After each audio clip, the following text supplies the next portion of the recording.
সুস্থ হয়ে আমাকে সহযোগিতা করবেন। আপনাদেরকে সাথে নিয়ে আমি একসাথে পথ চলবো। আগামী নির্বাচন শুধু নয়, যতদিন বেঁচে থাকবো জাতীয়তাবাদী দলের কর্মী হিসাবে, বিএনপির একজন নগণ্য কর্মী হিসাবে আপনাদের পাশে থেকে আমি আপনাদেরকে সহযোগিতা করবো ইনশাআল্লাহ।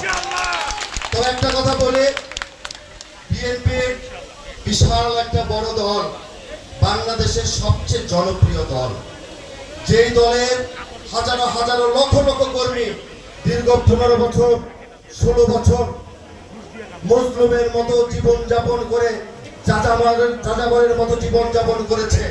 বাসা বাড়িতে থাকতে পারে নাই, পরিবারকে সময় দিতে পারে নাই, বউ থেকে স্বামী আলাদা, ছেলে থেকে বাবা আলাদা, সন্তানকে দেখতে পারে নাই।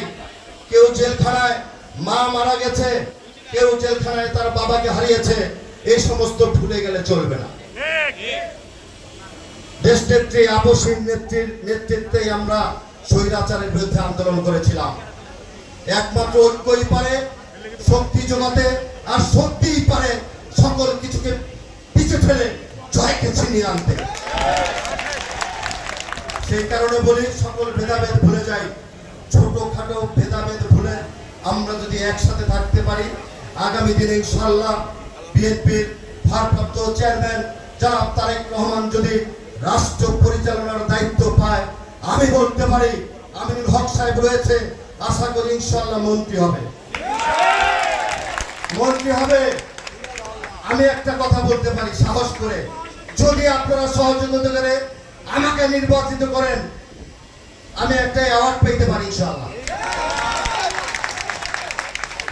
ইনশাআল্লাহ। অতএব আমরা যদি বৃহত্তর মিরপুরে রাষ্ট্র পরিচালনার দায়িত্বে থাকি, পল্লবী, মিরপুর, কাফরুল, এটাকে কখনোই আমি আলাদা চোখে দেখি না।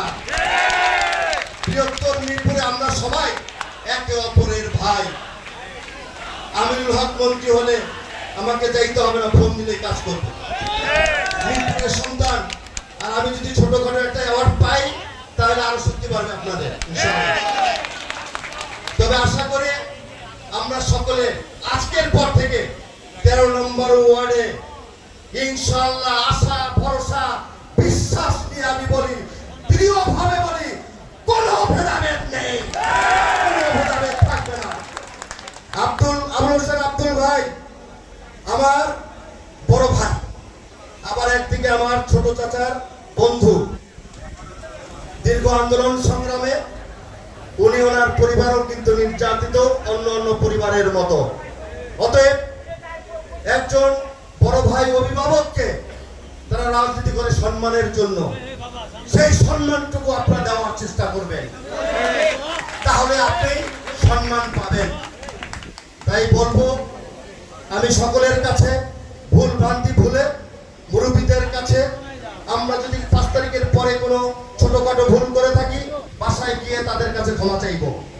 মুরব্বীদের কাছে বলবো, ছোট ভাইয়েরা